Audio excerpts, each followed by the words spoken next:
Who's watching The Watchdog? I'm Brian Lilley with TheRebel.Media. We could be heading into an official election campaign any day now.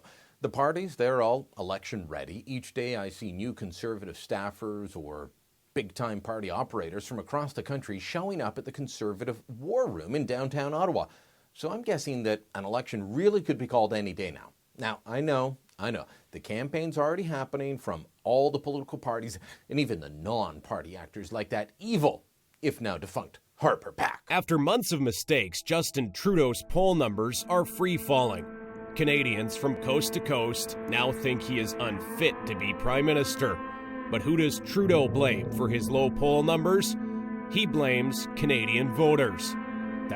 Of course, while the media party got really excited and in a very bad way about Harper PAC, they didn't react the same way to Engage Canada or the other multi-million-dollar campaigns from Canada's union movement. In fact, they barely registered at all.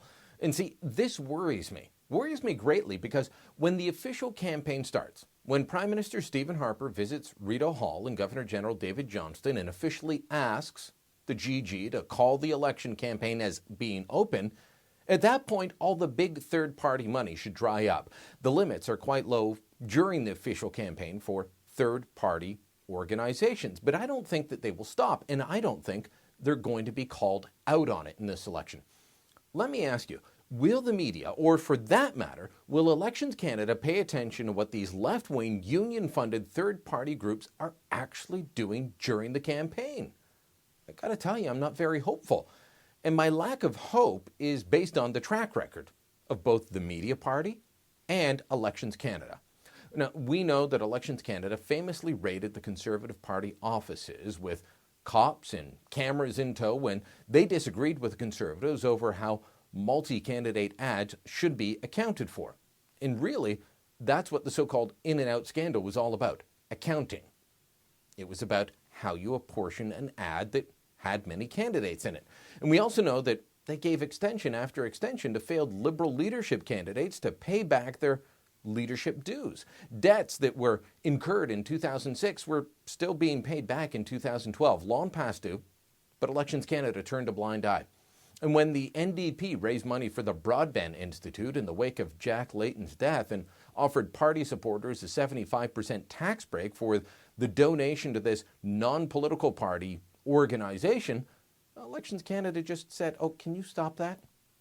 Elections Canada, like the media, has a history of treating conservatives and conservative-minded groups one way and left-wing groups and parties another way. The treatment is tremendously different. Another case in point, and this goes back to 2008, and it's very much in line with what worries me here in the next election. Left-wing groups running ads that go over the spending limits that are essentially illegal and then not being investigated at all.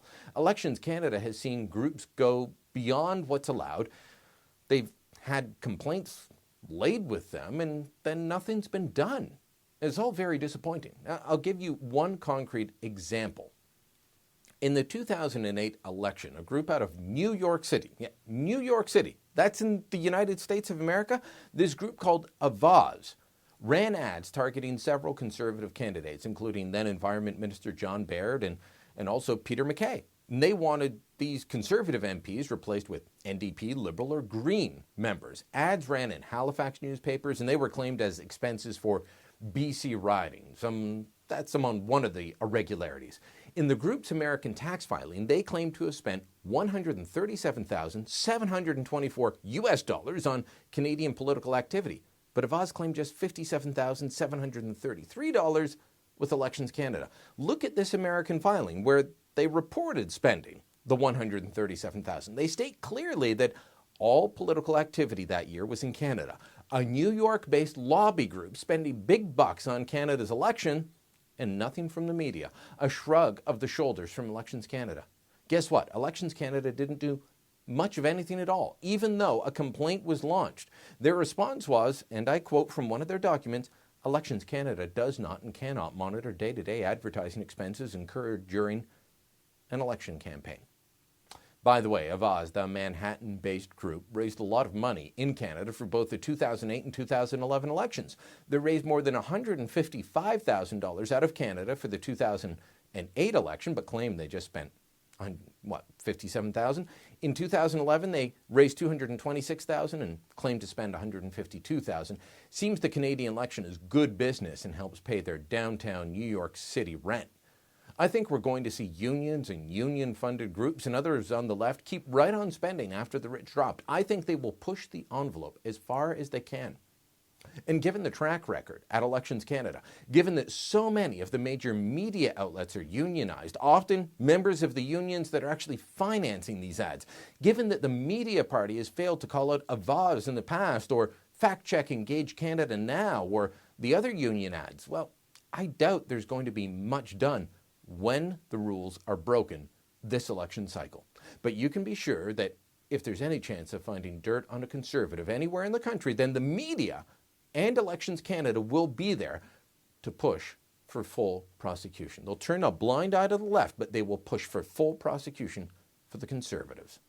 It's an unbalanced playing field. It's a pylon.